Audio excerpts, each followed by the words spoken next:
What are the 7 laws of the universe? I am your host, Matias De Stefano. In this episode, we will explore how the 7 laws of the universe affect you and how you cannot escape it. When I used to live in Gludok in Sirius, we had the laws of the universe like the main school teaching. What we learned is that there are some rules that you cannot escape from, that there are some rules from the core of the universe that states the whole universe in a kind of an order. So it doesn't matter at what time you go, at what space you go, what do you create in the universe, you will have these 7 laws of the universe that will hold you to be in order of the creation and the expansion of the universe.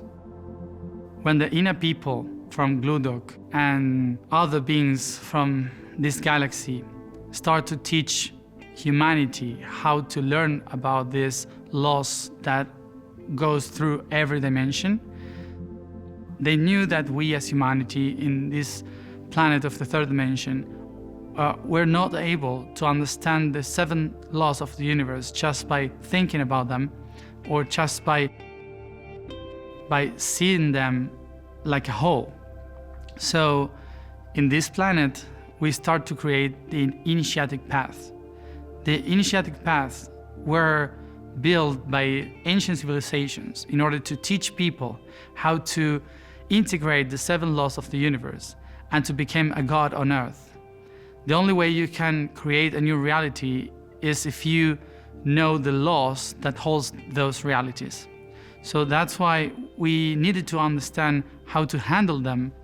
And if you cannot go away from these 7 laws, then you have to become the 7 laws.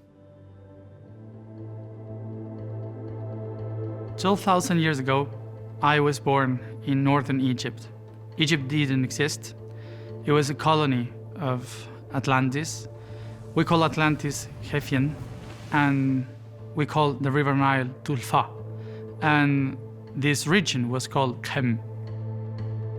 I was a woman there, and women were in charge of government at that time. It was matriarchal government.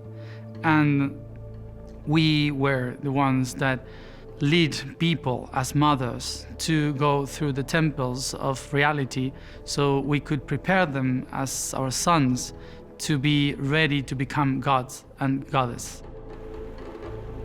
The whole path of the river Nile was built towards these 7 laws in which our ancient families from Atlantis, from Hefian, they taught us how to build these temples in order to prepare these people to be aware of their divinity. Those schools they were learning about every law were just temples, but doesn't matter where do you go in the universe. If you go to the desert, if you go to the forest, you will find them. Doesn't matter if there is a temple or not, you will find the laws everywhere. You will find them because they are within you. In the world of 3D, we had to split in several parts these laws so we could understand each other within us. And reality had separated these laws that were just one in the 7 laws of our own body, what we call the 7 chakras. The 7 inner chakras of our body, which are not only parts of the body, but also organs and glands, particular glands that help us to exist, to live, are also bounded to the laws of the universe. So we, in our daily life, we have to be clear and consequent with the action of every one of those glands because they reflect the laws of the universe. So if you are coherent with every one of them, you can achieve the 7 laws of the universe within. The place or the moment where you can find the 7 laws of the universe is in the 7th dimension. The 7th dimension was born from the 6th dimension and all the others that creates this shape of the octahedron. This core of the first dimension, creating the duality in the second dimension, creating the fourth dimension, and in between the third dimension, creates after that the fifth dimension above to see the whole process, and then below the sixth dimension to transform and to be an alchemist, a creator of your own reality. The seventh dimension will go to the core of reality in the center of the universe. So that's why the seventh dimension is called the dimension of enlightenment. It's the dimension where everything is kind of so well and so fine that we used to call it heaven. For many people that is religious, when they talk about heaven, we are talking about the seventh dimension. It is the place, the moment of the universe where you can feel everything, when you can see everything, and you have so much light and so much clarify of yourself that you can see everything, and you are not in the need of creating anything else. You just have realized that you are. The people and beings that lives in the seventh dimension, they are so coherent in the seven laws of the universe as one, that they just dream about realities. They are just like kids, smiling and laughing the whole time, like someone that has accomplished everything and accomplished harmony. The seventh dimension is in the core of this reality held by the fifth, the sixth, and the fourth dimension.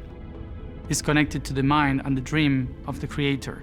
So in the seventh dimension, you can feel every possibility of who you are, who could you be, and you just have to think about it, and you will see it, and you will feel it.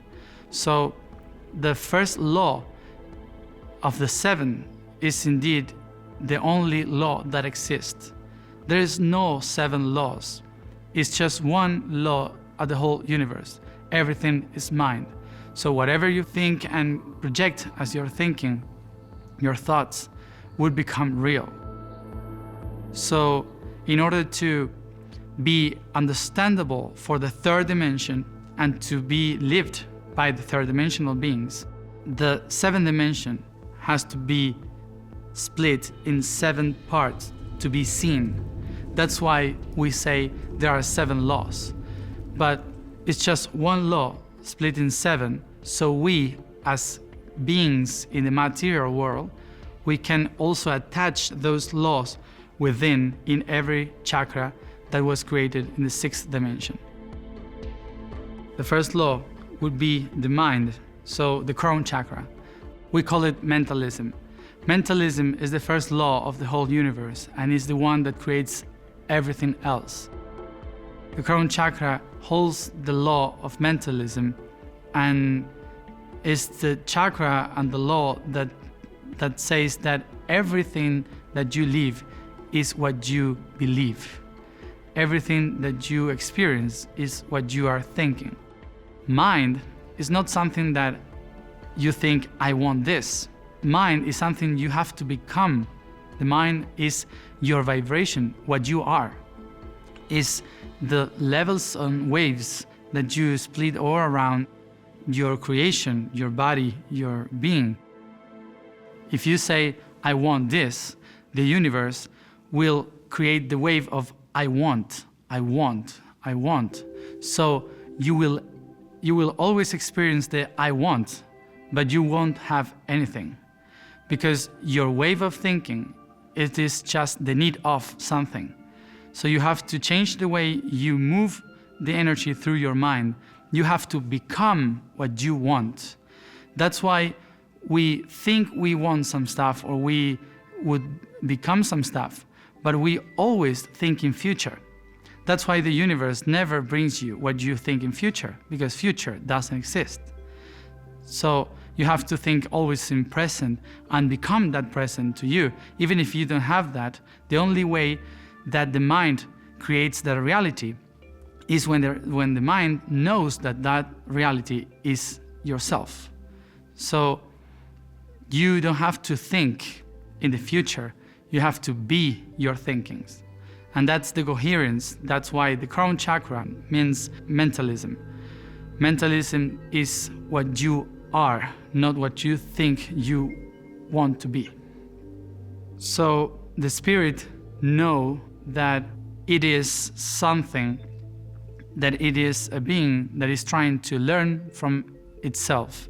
That's why we are not perfect. We, as reality, are imperfect all the time, because if we were perfect, how the being would experience something to understand itself? You need to be different from each other to see different perspectives. That's why reality is not perfect. The perfection of the reality is its imperfection. Because the spirit knows that in order to understand itself, must become imperfect.